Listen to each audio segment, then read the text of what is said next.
Hola, ¿cómo están? Estamos nuevamente en un café virtual.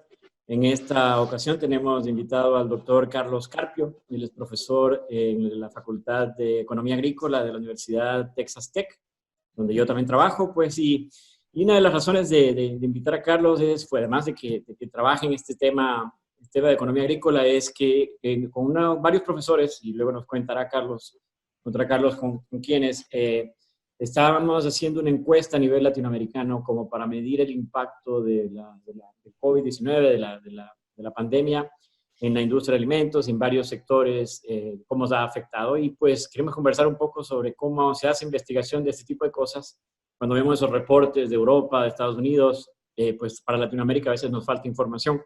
Entonces, bienvenido Carlos, qué bueno que estés con nosotros. Nos acompañan nuevamente Janet Luna y Francisco Garcés de TFC Hola Marcos, Colombia. hola Bienvenido. Carlos.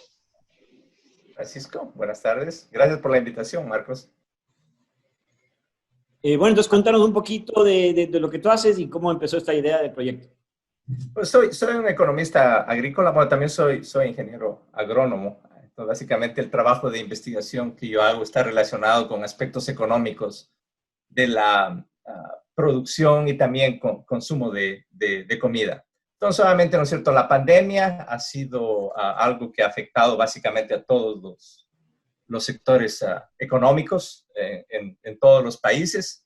Y hay una preocupación, obviamente, durante la pandemia, es que necesitamos tener una cadena agroalimenticia que sea segura y que todo el mundo está hablando de la resiliencia de la cadena agroalimenticia. Y hay un montón de discusiones, ¿no es cierto?, a nivel mundial, aquí en los Estados Unidos, también en América Latina, sobre qué es lo que está pasando con la cadena agroalimenticia.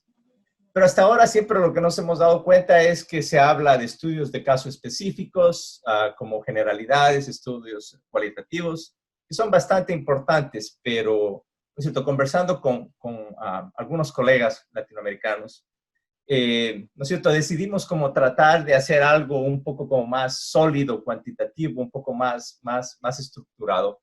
Así que decidimos empezar este proyecto para tratar de medir un poco el impacto de las pandemias en la cadena agroalimenticia en América Latina.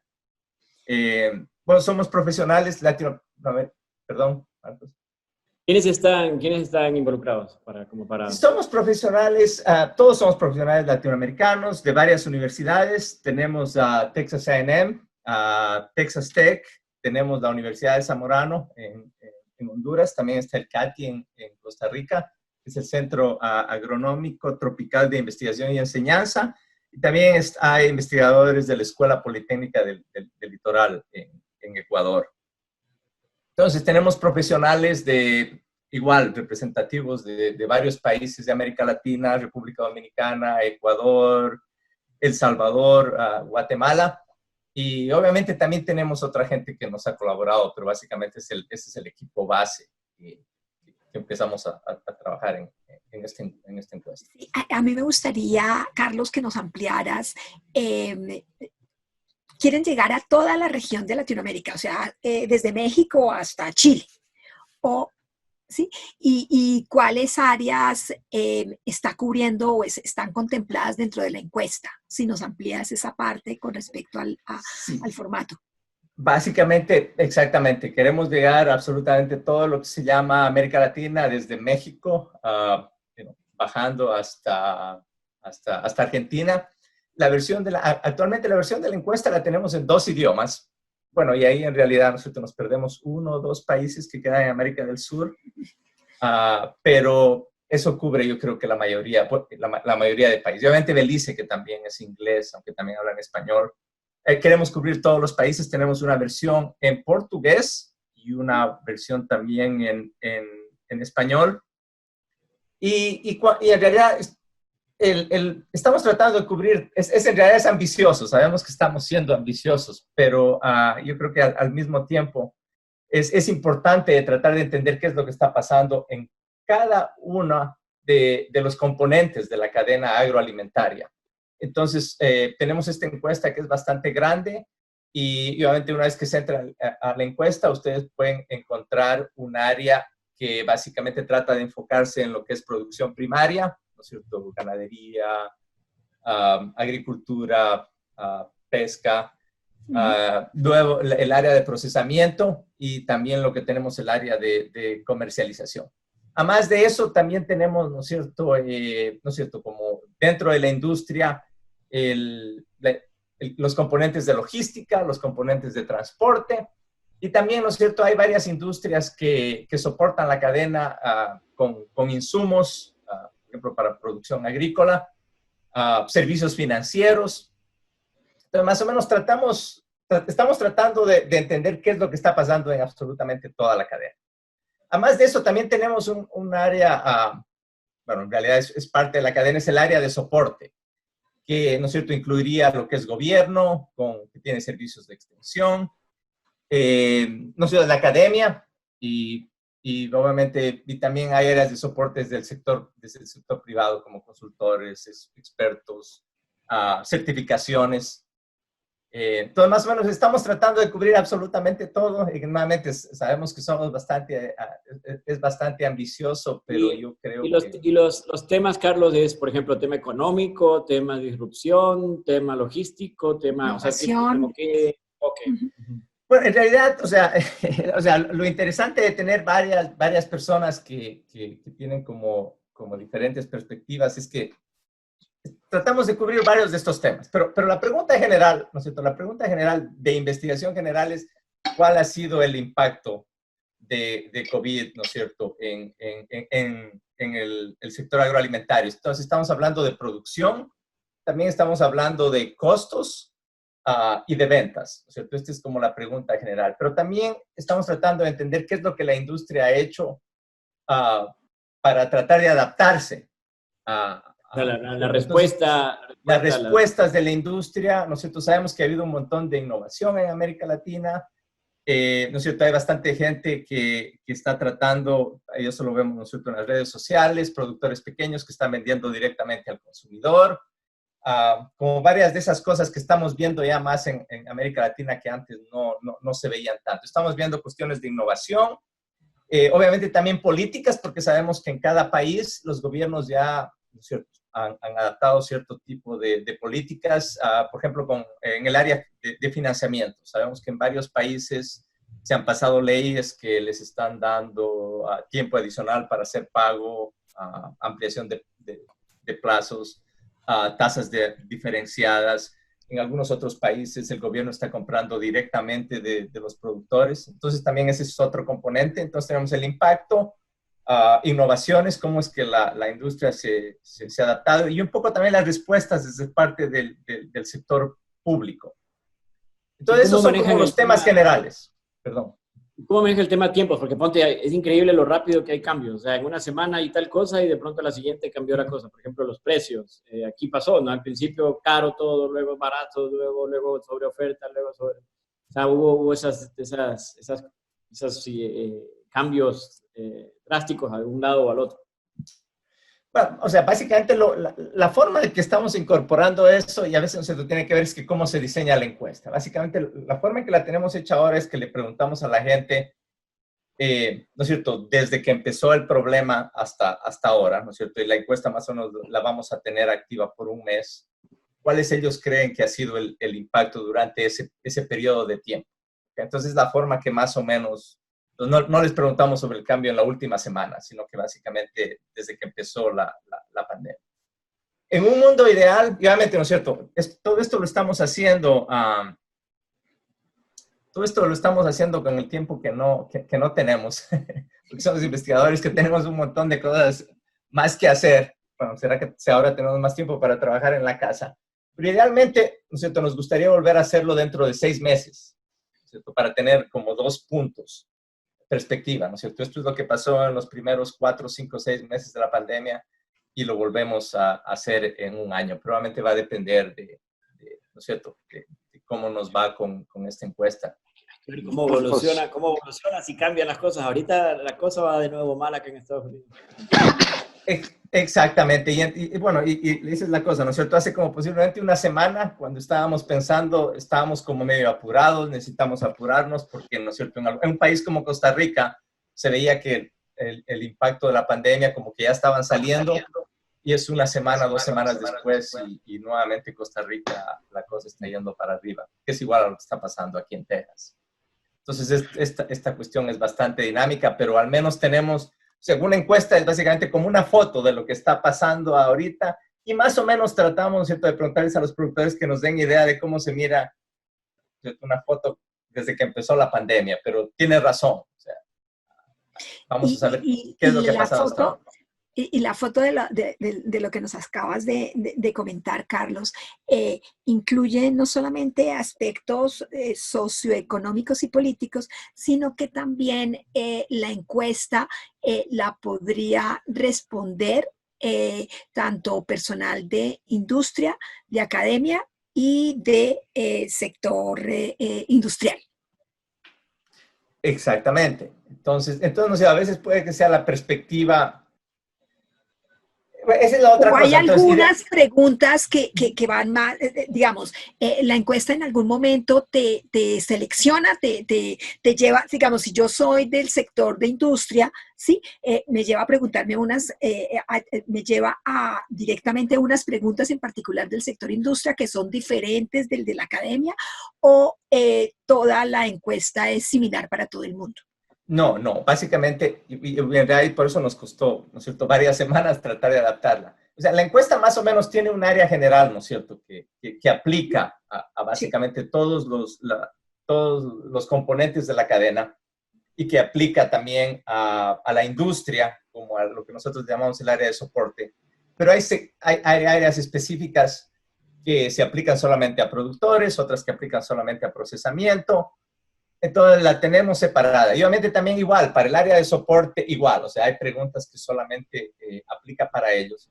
Ahora, pero lo que hicimos para el área de soporte, más o menos la forma en que lo estamos haciendo, digamos, si alguien trabaja en certificación de cultivos, básicamente le preguntamos a la persona, ¿no es cierto?, ¿usted con quién trabaja principalmente? ¿Con productores, con procesadores? En comercialización, entonces el área de soporte, alguien se especializa, ¿no es cierto?, en certificación de fincas orgánicas de producción. Entonces, le hace preguntas sobre el área específica en la que el área de soporte trabaja. Ok, interesante.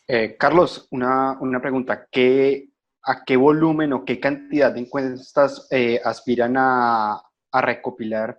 ¿Y ustedes tienen algún objetivo en términos de número por país o lo están manejando todavía muy general? Es cierto, lo que pasa es que, no sé, cuando se hace en las clases básicas de estadística, ¿no es cierto?, uno tiene una población y en un mundo ideal hay una muestra aleatoria donde uno va y selecciona la muestra aleatoriamente. Pero dadas las circunstancias, ¿no es cierto?, en primer lugar, actualmente no se pueden hacer encuestas en persona. Entonces, básicamente, lo único incluso que está permitido en los comités de bioética es hacer contactos a nivel en línea. ¿Okay? Entonces, es decir, podrías hacerlo por estos medios, o sea, la encuesta de Zoom, por ejemplo. Exactamente, o se lo puede hacer por Zoom, etcétera. Entonces, bueno, pero tu pregunta fue ¿a cuánto? Entonces, idealmente lo que queremos tener es una muestra más o menos representativa de la cadena agroalimentaria en América Latina. ¿Cuál es el número, no es cierto, de productores que tenemos, o sea, de miembros de cada una de esas componentes de la cadena? No sé, pueden que sean varios miles y miles y miles, me imagino. Entonces, idealmente nos gustaría tener una muestra más o menos grande para cada país, ¿no es cierto? De tal manera que yo podría decir, lo que está pasando en el sector agroalimentario en Colombia es esto, y esto es lo que está pasando en Chile. Pero yo creo que a la final del día nos vamos a contentar más o menos como tener una idea en general de lo que está pasando en América Latina. Y en esa línea... Adelante, Francisco. En esa línea de tener una idea, ¿ustedes creen que van a haber diferencias muy marcadas entre países o están esperando que haya comportamientos, digámoslo así, homogéneos a través de la región? Yo creo que va a haber bastante, posiblemente puede que sea ambas cosas. Va a depender del sector, ¿ok? Va a depender del sector, pero por ejemplo el sector agroexportador, yo sé que más o menos, ¿no es cierto? El sector agroexportador en América Latina los mercados a los que vende. Han habido cuestiones de impacto a nivel global. Entonces, a mí me da la impresión que posiblemente haya cierto tipo de similitudes en términos de cuál ha sido el impacto para ciertos sectores. Estamos hablando, ¿no es cierto?, del sector, por ejemplo, sector de flores. Me imagino que exactamente lo mismo que pasó en Ecuador, pasó en Colombia. ¿No es cierto? Una situación bastante difícil, obviamente en medio de la pandemia nadie quiere comprar flores, una baja en la demanda, además de los problemas que han habido de logística, que yo creo que todo el mundo está hablando, ¿no es cierto?, para exportaciones, que se han cerrado ciertos puertos en algunos países. Entonces puede que lo que haya pasado a ciertos tipos de productores es bastante parecido a lo que les pasó en Colombia que les pasó en Ecuador. Entonces, es una pregunta bastante compleja. Entonces, en realidad, no sé qué, posiblemente vamos a encontrar, ¿no es cierto?, una mezcla de ambas cosas. De que ha sido similar para algunos sectores y ha sido bastante diferente para otros sectores. Eso te iba a decir, hay ganadores y hay perdedores. O sea, la idea es identificar, por ejemplo, a quiénes les fue bien, a quiénes no les fue bien, cómo se adaptaron, cómo respondieron, porque va a haber, como el caso Flores, por ejemplo, en el cual es un área en donde cayó definitivamente y difícil que todavía se recupere, en cambio que otras áreas tal vez ganaron, como pasó aquí en Estados Unidos con el tema carnes, que tuvieron alta demanda de productos y compras de supermercados y cosas así. Y afectó el tema de los servicios de restaurantes y todo. Entonces, hay ganadores, hay perdedores en esta batalla y pues hay los que se adaptan y los que cambian sus modelos de negocio. Y tienen algún plan o sea, porque como dices tú, esto es una foto, y la foto va cambiando a medida que pasa el tiempo, entonces sí se trataría de crear una siguiente encuesta, ¿no? ¿Verdad? Un seguimiento. Pues vamos a tratar de hacerlo en realidad. Yo creo que estamos aprendiendo un montón, porque ya digo, o sea, generalmente los proyectos, yo trabajo haciendo bastantes encuestas, entonces, pero generalmente ya tenemos un grupo específico, ¿no es cierto? Se sabe que hay 200 productores de algodón en esta área, vamos y se entrevistan a 50, 100 y ya estamos. Pero aquí estamos hablando de toda América Latina. Es un poco más difícil la forma en que estamos tratando de llegar a ellos a través de grupos profesionales, grupos industriales. Demanda mucho más trabajo, en realidad. Ahora, nosotros, con Carlos, para los que no saben, pues, y acá en Texas Tech tenemos el centro del clúster de seguridad alimentaria, que una de las cosas que seguro que está midiendo es el impacto en la seguridad alimentaria de los países. ¿Cómo sería como un llamado a la gente que nos está escuchando de llenar la encuesta, pero también enviarla o fomentar la participación? Queremos que no haya un sesgo. Nosotros conocemos gente que trabaja con nosotros, entonces estamos utilizando esas bases de datos, esos contactos que tenemos, pero sí queremos alcanzar, como dice Carlos, a varios sectores y a varios participantes en la encuesta. Entonces, ¿qué ganaría la persona? O sea, ¿cuál es la idea de reclutar más gente, de reclutar más participantes en la encuesta? ¿Hasta cuándo estarían reclutando gente? Pues ya vamos como 2 semanas y obviamente necesitamos parar, o sea, para poder tomar la foto bien, no hay que moverse mucho. Entonces, básicamente tenemos que pararla en algún momento. ¿No es cierto? Idealmente queremos que la encuesta se haga viral, pero es bastante difícil porque estamos hablando de gente que es bastante ocupada, la gente que trabaja en el sector agrícola, en producción, ¿no es cierto? Es gente, y no han parado, yo creo, ¿no es cierto? Es de las industrias que no han parado, que han seguido trabajando. Entonces, como les decía, en términos de los datos, se necesitan en cada uno de los países, ¿no es cierto? Para tomar políticas es bueno saber, ¿no es cierto?, qué sectores han sido los que han sido más afectados. Ese tipo de información es útil para los hacedores de políticas, incluso también para la industria, porque, ¿no es cierto?, la industria a veces usan esa información para ir y hablar con los gobiernos. Es decir, mire, estamos teniendo este problema, este ha sido un problema grande para nosotros y miren, aquí están los números y necesitamos que nos ayuden. Nuevamente, ¿no es cierto?, Perdón, lo otro es, yo creo, bueno, no sé, y este es un poco como que algo, porque en general para mí el sector agroalimentario también está mostrando que es resiliente. Y en realidad esa es una hipótesis que una vez que tengamos los datos vamos a poder decir el sector agroalimentario es o no es resiliente. Entonces yo creo que también hay historias positivas que contar. O sea, yo creo que el sector agroalimentario ha logrado adaptarse, hemos visto un montón de innovación, que igual hay que decirlo. ¿Cierto? Miren, nosotros hemos sido capaces de adaptarnos, hemos tratado, no sé, hemos trabajado día y noche para seguir alimentando a la población y posiblemente necesitamos un poquito más de ayuda, ¿no es cierto?, para continuar en este camino, en términos ¿no es cierto?, de tecnología, de que llegue a más productores, etcétera, etcétera. Entonces yo creo que no todo, porque a veces siempre lo pensamos, ¿no es cierto?, desde un punto de vista negativo. Yo creo que también se puede decir, posiblemente hemos hecho un montón de cosas, apóyennos para poder seguir haciéndolas. Sí, una cosa que nos comentabas, Carlos, es que los resultados pues los quieren compartir directamente con los gobiernos y demás, ¿sí?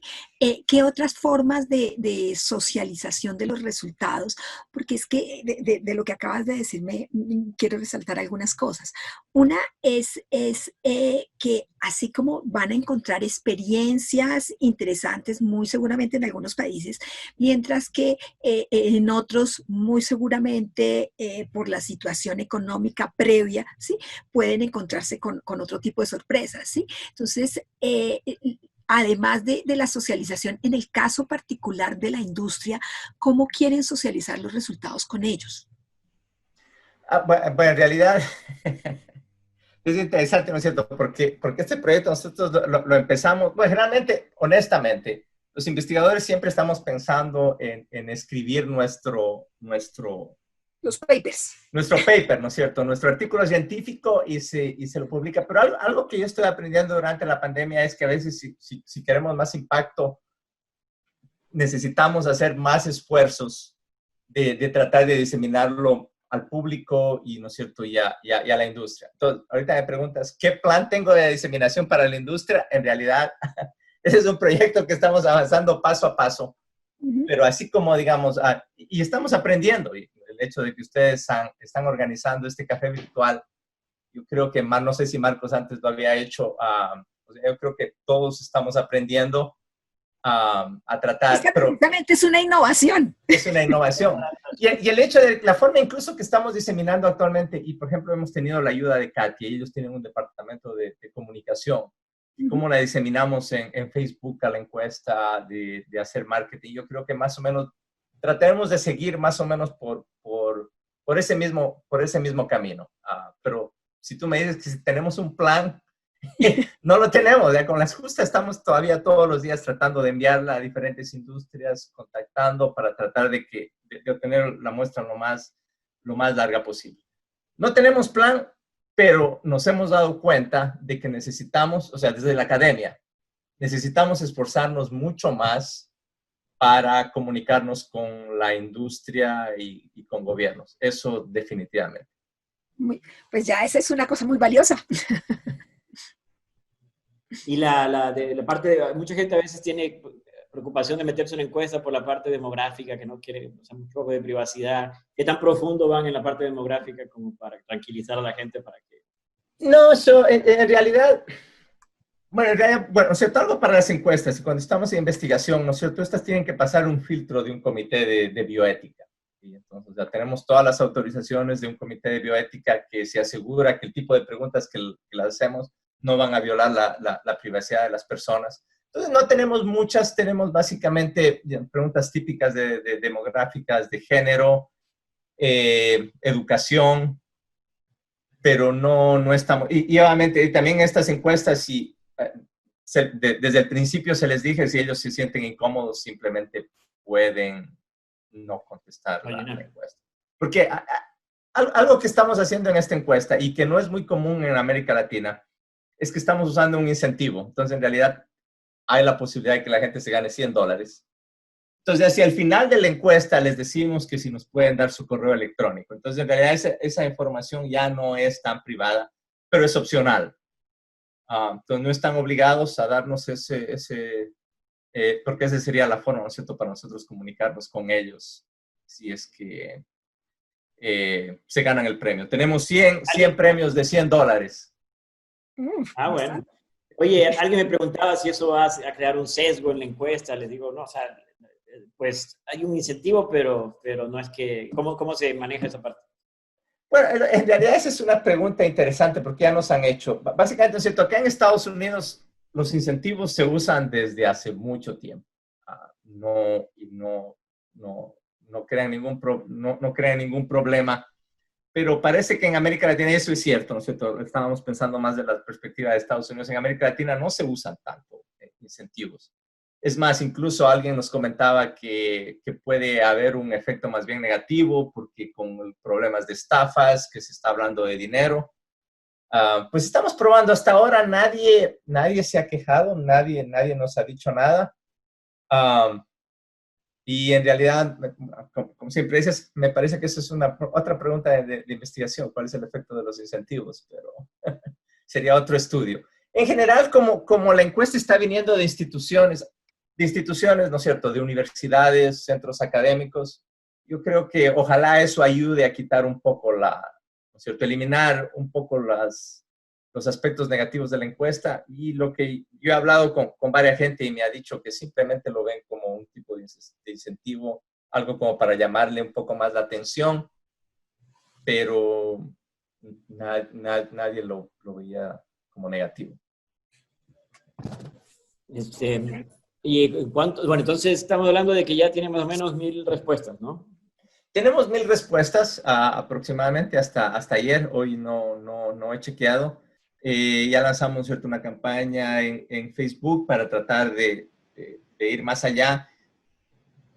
¿No es cierto? En general, ¿no es cierto?, un problema que se tiene, ahora hay mucho más encuestas, pero los porcentajes de respuestas son bastante bajos. Entonces, eso es una tendencia incluso a nivel global. Entonces, ya tenemos como 1000 respuestas. Tenemos, ¿no es cierto?, estamos posiblemente, tenemos cerca de 200 de Ecuador, de Colombia. Estamos hablando con Francisco y Janet. Si tenemos como unas 30, 40, si es que podríamos obtener más de Colombia sería buenísimo. De Centroamérica, yo creo que Guatemala, Honduras, estamos muy bien. Pero, por ejemplo, igual en el Cono Sur, Argentina, sí vamos a trabajar. Entonces, con los datos que ahora ya estamos viendo día a día, estamos tratando un poco de hacer más como, si es en inglés, targeting, específicos para tratar de obtener datos. ¿Qué países necesitan más reclutamiento para ver si... Bueno, no es cierto, si pensamos en términos de qué tan grandes los sectores agroalimentarios, por ejemplo, Brasil sería ideal, pero es mucho más difícil. O sea, honestamente, yo no he trabajado mucho en Brasil, entonces a veces también es qué tanta experiencia tenemos a nivel personal trabajando. Yo he trabajado principalmente en Ecuador y en Centroamérica, entonces es donde tengo más contactos con la industria, con la academia. Pero, por ejemplo, Brasil, Uruguay, Paraguay... y obviamente también son bastante representativos del sector agroalimentario en América Latina. Entonces, la región andina yo creo que estamos más o menos bien. En Centroamérica estamos más o menos bien, pero por ejemplo México igual sería ideal si es que podríamos ampliar un poco el alcance ahí en México. Bueno, no, la idea es que nuestra audiencia, la idea es aquí, así es como se hace investigación en esto de medir impacto. Siempre nos preguntamos cómo sale esa información. Pues bueno, aquí hay un ejemplo de una encuesta en particular donde se quiere obtener información bastante ambiciosa si contamos todos los países de Latinoamérica, pero la idea es que si nos escuchan, pues participen en la encuesta, envíenla a sus contactos, compártanla en los medios sociales. En la encuesta se encuentra en Facebook. Está en Facebook. Yo creo que la forma más fácil es a través del CATIE. Y bueno, no sé, de pronto le podríamos poner en el ICFI, en Texas Tech, pero a través del CATIE está en Facebook. Del Centro Agronómico de Tropical Investigación y Enseñanza. ¿Y en LinkedIn también la tienen o no? Está también en LinkedIn, igual, está en LinkedIn. En realidad está en Instagram, Twitter, Facebook. Entonces, está disponible. Okay. Bueno, ¿algún comentario más, Francisco, Janet? Muy interesante. No, muchas gracias a Carlos y muy interesante. Sí. Muchos éxitos y sí. Y luego voy te a llamamos de nuevo. divulgarla en nuestras redes para colaborarles. Pues sí, entonces si ustedes nos ayudan, ustedes trabajan, ¿no es cierto?, en el Food Consortium de Colombia, pues sería ideal si nos ayudan a diseminarla. Claro que sí. No, y te invitaríamos después para que nos cuentes un poco los resultados y ver qué fue lo más llamativo de la encuesta, así como para ir enterando a la gente y compartiendo lo que se está investigando. Muchísimas gracias, Carlos. Un gusto verte y pues nos estaremos viendo en una sesión futura. Gracias a todos. Muchas gracias. Gracias, Gracias, Carlos. Marcos. Adiós. Por tu encuesta. Chao. Chao, hasta pronto.